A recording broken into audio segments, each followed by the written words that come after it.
Welcome my YouTube channel study P entertainment. स्वागत है आपका। One statement, listen carefully. One is not born but rather becomes woman. One is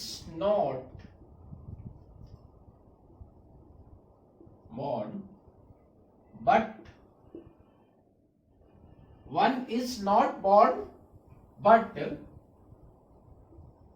rather becomes woman. ये sentence पे हम विचार करेंगे, ध्यान देंगे। वन इज नॉट born, वो जन्म से महिला नहीं होती है, बट रदर बिकम्स, बाद में वुमेन बन जाती है। कहने का सेंस ये कहा जा रहा है कि जन्म से ये महिला और पुरुष की बात नहीं होती है। यहां कहा जाता है कि बाद में वो वुमेन बन जाती है। मतलब क्या कि यहां पे जो महिला की बात है वो जन्म से नहीं होती है, समाज के द्वारा बना दिया जाता है। ऐसा ये स्टेटमेंट है। ये स्टेटमेंट जो है ये famous writer, French writer Simone de Beauvoir के द्वारा ये स्टेटमेंट दिया गया है। मैंने क्या कहा कि Simone de Beauvoir said one is not born but rather becomes women, कि वो महिला या स्त्री जन्म से नहीं होती है, वो बाद में बना दी जाती है समाज के द्वारा। इनका एक अनदर स्टेटमेंट बहुत फेमस है, वो देखिए। One is not born genius, one becomes a genius। यहां भी कहा जा रहा है कि वो जीनियस पैदा नहीं होता है, इनके अनुसार बाद में वो जीनियस बनता है। तो ये दोनों स्टेटमेंट के द्वारा ये सिमन, तो ये जो राइटर है क्या, फ्रेंच राइटर है, बहुत ध्यान दीजिएगा इसको। ये फ्रेंच राइटर है। She was French writer, existentialist, philosopher and social theorist.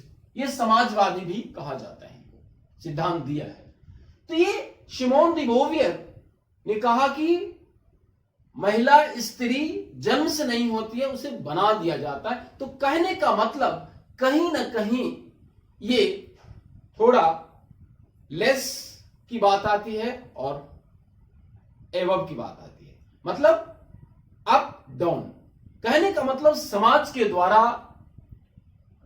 वो क्या कह सकते हैं इसको, समाज के द्वारा किसी को ज्यादा इंपॉर्टेंस देना और किसी को कम इंपॉर्टेंस देना, उसी के आधार पर ये बात करना। तो कहीं ना कहीं बातें आ रही है। दो शब्द मैं आपको बताऊंगा, एक है इक्विलिटी, ध्यान दीजिएगा इसको, और एक है इक्विटी, दूसरा है इक्विटी। ये दोनों शब्द ध्यान से समझिएगा, मैं अभी समझा रहा हूं, बहुत आसानी से समझ में आएगा कि कहीं ना कहीं ये समानता की बात कर रही है। तब तो वो जन्म से नहीं थी, बाद में बना दी जाती है। तो ये इक्विलिटी और इक्विटी, समानता और समता की बात है। तो यहां पे एक एग्जांपल है, बहुत आराम से समझिएगा। जैसे एग्जांपल यहां पे हम बात करें कि यहां पे फ्लावर है, यहां पे, ठीक है, ये फ्लावर है। तो ये व्यक्ति एक है, ये इतना बड़ा व्यक्ति है, ये फ्लावर को पकड़ लिया। दूसरा जो व्यक्ति है ये इतना है, ठीक है, ये फ्लावर को नहीं पकड़ पा रहा है। और तीसरा जो व्यक्ति है ये इतना है, ये और नहीं पकड़ पा रहा है। तो कहने का मतलब मैंने सबको इक्विलिटी तो दिया, सबको बराबर, तीनों को अधिकार दिया, लेकिन तीनों में परेशानी क्या है यहां पे आ रही है कि ये तो कैच कर पा रहा है, ये नहीं कर पा रहा है, ये और नहीं कर पा रहा है। अब हम इक्विटी में बात करें, ध्यान दीजिएगा। यहां पे अगर बात करें, यहां पे 3 फ्लावर, यहां भी मैं बताता हूं, बना देता हूं।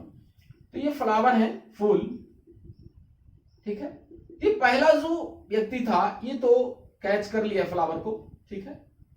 लेकिन ये दूसरा जो व्यक्ति नहीं कर पा रहा है, ये यू, तो इसको अगर हम बढ़ा दिया जाए इतना, इसको ऐसे कर दिया जाए इतना, तो अब ये व्यक्ति जो है ये फ्लावर को कैच कर पा रहेगा। क्लियर है? यू को बढ़ा देना है, मतलब यहां पे कहने का मतलब अभी हम बता रहे हैं। और ये व्यक्ति जो इतना कम था, इसको अगर वाई, ये जो हम हमारा ये बात करें, ये इसको यहां तक लेके चले और तब ये व्यक्ति जो है बालक ये फ्लावर को कैच करेगा। तो क्या कहा यहां पे? इक्वलिटी का मतलब हुआ कि सबको बराबर अधिकार तो दे दिया, कोई भी अंतर मैंने नहीं रखा, कोई भी डिस्क्रिमिनेशन नहीं किया, सबको मैंने कहा कि फ्लावर यहां पे है, आप उसको पकड़ लीजिए। लेकिन ये तीनों में अंतर है। लेकिन इसमें क्या बात है? इक्विटी में बात है कि इसके एबिलिटी और कैपेसिटी के अनुसार, उसकी योग्यता क्षमता के आधार पे, उसके गुण के आधार पे, विशेषता के आधार पे यहां पे अपॉर्चुनिटी, अवसर प्रदान किया गया। ये दोनों में इंपॉर्टेंस कौन है? अब यहां पे बात करें, सिंपल सा एग्जांपल है कि एक बॉयज है, एक गर्ल्स है, या और बॉयज और गर्ल्स हो सकते हैं। यहां पे दोनों को अगर कहा जाए कि पढ़ने का अधिकार तो दे दिया गया, लेकिन हो सकता है कि बॉय भी कम एबिलिटी का हो सकता है, ये भी कम हो सकता है, या ये ज्यादा ये भी ज्यादा। तो कहने का मतलब कि अगर हम इक्विटी का सेंस देखें तो ये ज्यादा हमारे लिए प्रभाव होगा कि उसकी योग्यता और क्षमता के अनुसार अवसर उपलब्ध कराएं, तो हमारा वो ज्यादा शिक्षण अधिगम की प्रक्रिया प्रभावशाली होगी। मैंने कहा कि सिमोन डी बोवियर ने he said one is not born but rather becomes woman। तो ये राइटर जो she was a French writer, तो she wrote some books। What books? Simone de Beauvoir wrote some books, The Second Sex, another book, She Came to Stay, another book, Woman Destroyed। ये इनके द्वारा famous book लिखा गया है जो पूछा जाता है। तो अभी हमने देखा कि what is the difference between equality and equity, ये मैंने देखा। तो कहीं ना कहीं बातें अब आपको लग रहा होगा कि आ गया कि समाज के लोगों के द्वारा ही डिस्क्रिमिनेशन, डिफरेंस किया जाता है। ये हमारा परिवार है, हमारा ही समाज है। तो आज जो टॉपिक हम लोग जो डिस्कस करने वाले हैं वो हमारा टॉपिक का नाम हो गया gender as a social construct.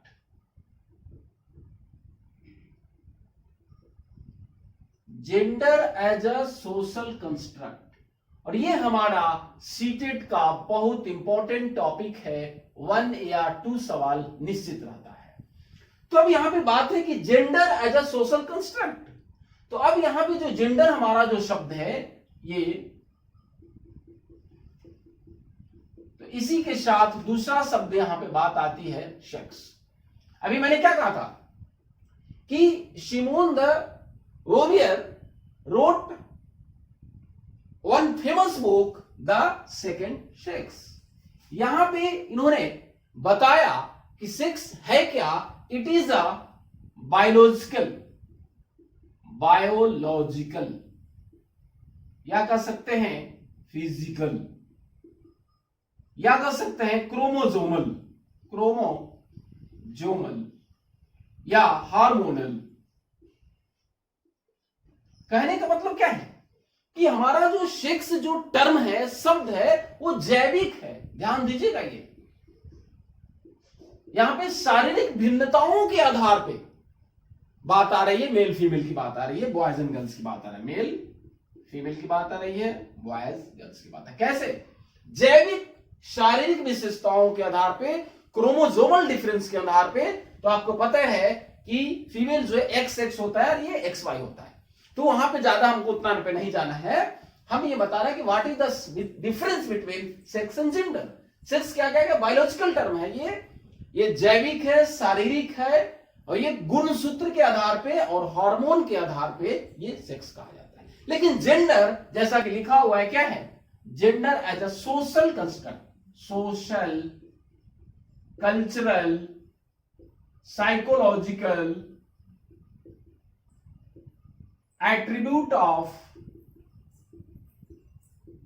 attributes of man and woman।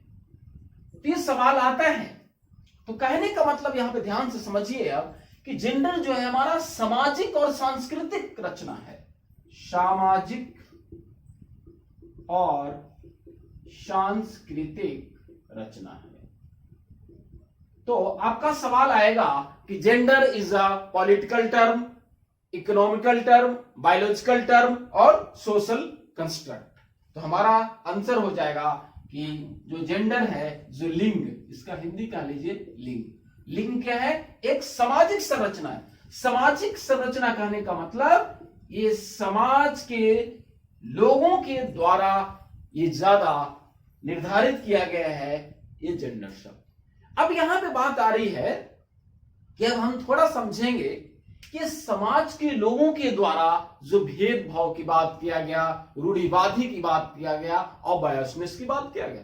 तो हम लोग कौन कौन सारा टर्म इसके बाद अध्ययन करने वाले हैं कि जेंडर बायस क्या है, जेंडर स्टीरियोटाइप क्या होता है, जेंडर डिस्क्रिमिनेशन क्या होता है, वो हम लोग इसके बाद अभी अध्ययन करेंगे। तो अभी हम लोगों ने क्या पढ़ा, हमने पढ़ा कि Simone de Beauvoir she said one statement, उस स्टेटमेंट के आधार पे हमने कहा कि स्त्री या महिला जन्म से नहीं होती है, बाद में बन जाती है। कहने का मतलब कि समाज के लोगों के द्वारा, परिवार के लोगों के द्वारा वो भेदभाव, पक्षपात ये किया जाता है, या जो पहले से स्टीरियोटाइप जो माइंड आती है वो उस तरह से चला आता है।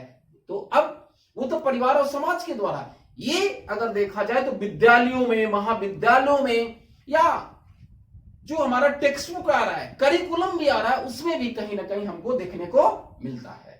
तो मैंने आपको बता दिया कि what is the difference between sex and gender. Gender as a social construct में मैंने अभी कहा था कि पहली जो बात करेंगे हम लोग जेंडर आइडेंटिटी, कि लिंग पहचान आखिर क्या होता है। तो जेंडर आइडेंटिटी ऐसा कुछ नहीं है, यहां पे ये बात आ रही है कि जेंडर आइडेंटिटी मीन्स कि हम और आप, कि कैसे हम अपने आप को पहचान रहे हैं समाज के द्वारा। ये कहा जा रहा है कि it refers to the degree to which as individual, हम और आप सी देखते हैं हर सेल्फ या himself as a male या फीमेल बेस्ड ऑन सोसाइटी, कि समाज लड़के और लड़कियों के बीच वो किस रूप में देख रहा है, या हम जो है, हमारा जो आइडेंटिटी है समाज ये कैसे ले रहा है, तो हमारा ये जेंडर आइडेंटिटी कहलाएगा। मतलब क्या हुआ कि समाज के बीच हम अपने आप को कैसे परसीव कर रहे हैं, समझ पा रहे हैं, तो वो हमारा जेंडर आइडेंटिटी हो गया। अब आते हैं जेंडर रोल। यहां पे जेंडर रोल मतलब होगा लिंग भूमिका। भूमिका की बात जब यहां पे आ रही है, तो यहां पे समाज के लोगों के द्वारा पुरुषों की सफलता में महिलाओं का कितना योगदान है, और महिलाओं की सफलता में पुरुषों का कितना योगदान है, कि what are the role of society in contribution of success of male and female, की भूमिका क्या है। जैसे कि कहा भी गया है, कहावत है कि पुरुष की सफलता में महिला का बहुत बड़ा योगदान है। I am agree with statement.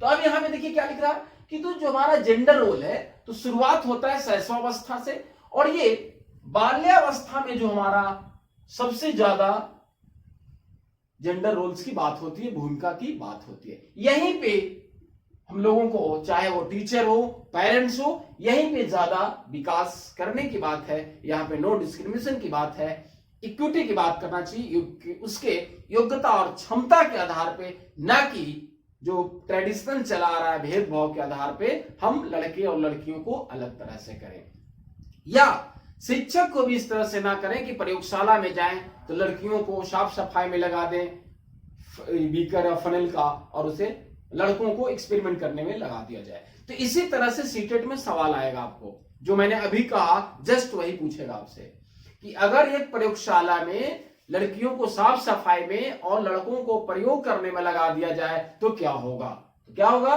तो हमारा जेंडर बायस यही आ जाएगा सवाल। तो यहां पे क्या कर रहा है, तो मैंने क्या कहा कि जो जेंडर रोल्स है ये इन्फेंसी शैशवावस्था से तो सबसे ज्यादा बाल्यावस्था है, उसके बाद किशोरावस्था। तो कहता है कि set of social and behaviour, सामाजिक और व्यवहारिक, इसमें बात आ रही है सामाजिक और व्यवहारिक,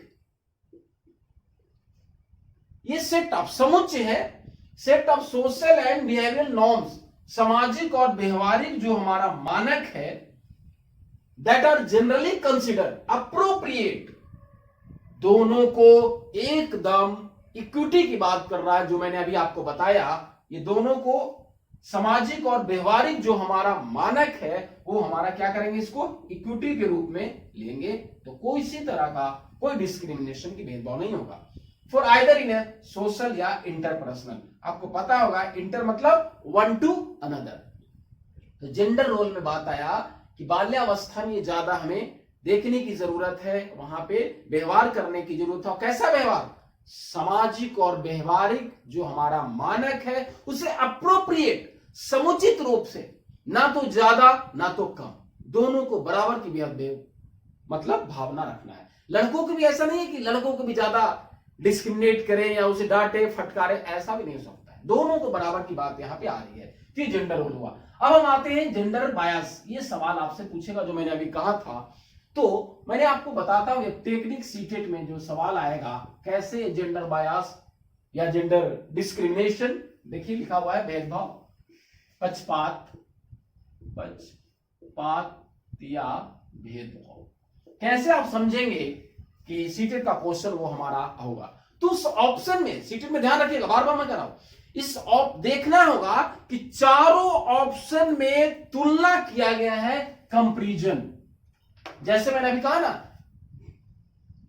कि प्रयोगशाला में लड़कियों को साफ सफाई में, लड़कों को प्रयोग करने के लिए, दोनों में दोनों की बात आ रहा है, तो हमारा जेंडर बायस हो जाएगा। दूसरा एग्जांपल कि अगर आएगा कि माता पिता बाजार गए और लड़कों के लिए फुटबॉल और लड़कियों के लिए गुड़िया खरीदा गया, दोनों की बात आ रही है, दोनों का कंपैरिजन करने की बात आ रहा है, तो क्या हो जाएगा, हमारा जेंडर बायस हो जाएगा। तब यहां पे क्या क्या है, जेंडर बायस या डिस्क्रिमिनेशन दोनों एक ही शब्द है। तो द कंस्ट्रक्शन ऑफ सोशलाइजेशन, समाजीकरण की ऐसी प्रक्रिया जो it is the extension of patriarchy, ये पितृत्वात्मक मतलब फादर की आइडियोलॉजी पे बेस्ड है। क्या फादर मतलब यहां पे बॉयज को ज्यादा इंपॉर्टेंस की बात कर रहा है, यही तो बात भेदभाव की बात आ रहा है कि इस प्रयोगशाला में लड़कों को प्रयोग में लगा दिया, इसको साफ सफाई में। तो कहने का मतलब मेरा है कि लिंग पक्षपात या भेदभाव, यहां पे बात आती है कि हम जो पहले से चला आ रहा है, पुराने समय से चला आ रहा है कि हम पितृत्मक समाज की बात कर रहे हैं, उसको महत्व देते हैं, ज्यादा लड़कियों को ज्यादा महत्व दे रहे हैं चाहे वो। तो यहां पे कभी कभी गलतियां शिक्षकों के द्वारा भी हो जाता है कि जब हम पढ़ाते रहते हैं तो कहते हैं तुमसे नहीं होगा, लड़कियों कहते हैं तुम्हारा खाना बनाना काम है, तुमसे पढ़ाई नहीं होगा जी, तुम इस काम से नहीं हो। या खेल कूद के भी टीचर अगर उस बात की अगर भावना रखे नहीं नहीं तुमसे ये कबड्डी या वेट लिफ्टिंग ये सारा काम तुमसे नहीं होगा, लड़कों का काम है, ये इस तरह से हमारा बोलना ही क्या कहलाता है, जेंडर बायस कहलाता है। ये हम लोगों को ऐसा नहीं करना चाहिए। हमने अभी देखा जेंडर आइडेंटिटी क्या होता है, जेंडर रोल क्या होता है, जेंडर बायस क्या होता है। लेकिन एक बात हम बार बार कह रहे हैं कि सीटेट में आप ध्यान रखिएगा कि जो मैंने कहा था कि दोनों तरह का बातें आएगी कि लड़कों के लिए, लड़कियों के लिए, पुरुषों के लिए, महिलाओं के लिए। तो उस ऑप्शन में चाहे वो जेंडर बायस हो या जेंडर स्टीरियोटाइप हो, ये कोई दोनों में से कोई एक ही रहेगा, तो सबका आपका और आप जो आंसर है आराम से दीजिएगा। जेंडर बायस भी सही हो जाएगा, जेंडर स्टीरियोटाइप है, दोनों में से कोई ना कोई रहेगा ही रहेगा। तो अब जेंडर स्टीरियोटाइप क्या है? तो रूढ़िवादी, यहां पे बात यह है कि पहले से जो हमारा सोच है उसी पे हम चल रहे हैं। ये सबसे बड़ी बात है कि पहले लड़कियों को पढ़ने की उतनी बातें नहीं की जाती थी, तो हम भी आज भी उसी बात पर आधारित है। तो ये जेंडर स्टीरियोटाइप या बायसनेस, कहीं ना कहीं हम प्रिजुडिस या पक्षपात की भावना से ग्रसित हैं। सोच हमारा जो है वो उसी तरह का है। तो कह रहा है कि it refers to the practice of ascribed to, practice of ascribed जो पहले से चला आ रहा था, इंडिविजुअल वुमेन और मैन स्पेसिफिक एट्रीब्यूट जो उसके विशेष गुण, विशेषता या उसकी भूमिका बाय रीजन ओनली, वो पहले के जो कारण है उसके आधार पे अगर आप अपनी सोच बनाए हैं, by reason only of her his membership in the social group of masculine या फेमिनिन। कहने का मतलब पहले से जो हमारा रूढ़िवादी जो सोच है, परंपरागत जो सोच हमारे दिमाग में बैठा है कि पहले ऐसा नहीं था, लड़कियों को कम महत्व दिया जाता था पढ़ने के और बहुत सारे कार्यों में। लेकिन अगर देखा जाए आज के प्रेजेंट सिनेरियो में तो लड़कियां भी कम नहीं है। तो कहने का तात्पर्य क्या है कि हमारा ना तो लिंग पक्षपात करे ना डिस्क्रिमिनेशन करे, दोनों को जो बात मैंने कहा बार बार हम कह रहे हैं कि जो हमने कहा था इक्विटी है, वो बार बार हम आपको बोल रहे हैं कि इसके आधार पर वो लड़का हो या लड़की हो तो हम बराबर अधिकार देने की बात वो सही है, लेकिन उससे ज्यादा प्रभावशाली हमारा इक्विटी होगा कि उसकी योग्यता और क्षमता के आधार पर अगर हम अवसर प्रदान करें तो वो ज्यादा सही होगा। तो जेंडर स्टीरियोटाइप में ये बात हुआ कि जो हमारा परंपरागत सोच है उसे बदलने की जरूरत है और हमें ये हमारा ब्रोडर सेंस, ब्रोडर थिंकिंग बनाना होगा। तो अब ये बातें बहुत सारी टर्म हो गया। अब जो बात है कुछ एजुकेशनल इंप्लीकेशन, शैक्षिक निहितार्थ की बात आता है, तो पहला है इक्वल एक्सेस की बात हो रहा है। जो मैंने कहा कि इक्विटी की बात करें इक्वल, तो वहां पे एक शिक्षक, माता पिता, इस सारा का कर्तव्य है कि हम क्लासरूम में शिक्षक के रूप में अगर हम पढ़ा रहे हैं तो किसी तरह का कोई डिस्क्रिमिनेशन नहीं करें, कोई भेदभाव ना करें, ऐसा सेंटेंस ना बोले कि लड़कियां तुम लोग को ये पढ़ने का वश की बात नहीं है, कूदने में या जंप में तुम्हारा वश की बात है, ऐसा हम शब्दों का प्रयोग ना करें। अब एक करिकुलम की बात है, तो अभी करिकुलम की जो बात है यहाँ पे पाठचर्या की बात है, तो आपने एज फॉर एग्जाम्पल आप देखिए कि एडवर्टाइजमेंट में भी ये बातें कभी कभी आ जाती है। जैसे आपका वॉशिंग पाउडर निरमा, तो लड़कियां का प्रचार है। लेकिन एक जो सबसे बड़ी बात है, जो घड़ी का प्रचार देता है, मैं अभी आपको बता रहा हूं, याद आया हमको कि घड़ी के जो प्रचार देता है तो उसमें आपके अमिताभ बच्चन भी है और एक महिला भी है कि जो वो बोलती है कि मेरे पास भी घड़ी है। तो कहने का मतलब अब वो बातें खत्म हो रही है। तो उसी प्रकार जो हम पाठचर्या बनाए, तो पाठचर्या बनाते समय ऐसा नहीं है कि एक पिक्चर में यहाँ पे लड़कियां महिलाएं झाड़ू लगा रही है और यहाँ पे लड़का पढ़ रहा है। तो इस तरह का हम पिक्चर बनाते समय, पाठचर्या बनाते समय, स्टेटमेंट लिखते समय एक शिक्षक को, पॉलिसी मेकर को ध्यान देना होगा कि हम जो लिख रहे हैं उससे गलत भावना तो नहीं जा रहा है। ये सबसे बड़ी बात यहाँ पे ध्यान देने की जरूरत है। पाठचर्या बनाते समय खास करके शिक्षकों को, शिक्षाविद को ध्यान में रखना होगा। अब आगे life skill and healthy education, ये जो हमारा बात है कि जीवन कौशल, तो अभी हमने बात कहा कि जीवन को प्रभावशाली बनाने के लिए लड़कियां भी high jump, long jump, sports game में जा रही हैं, ऐसा कुछ नहीं है।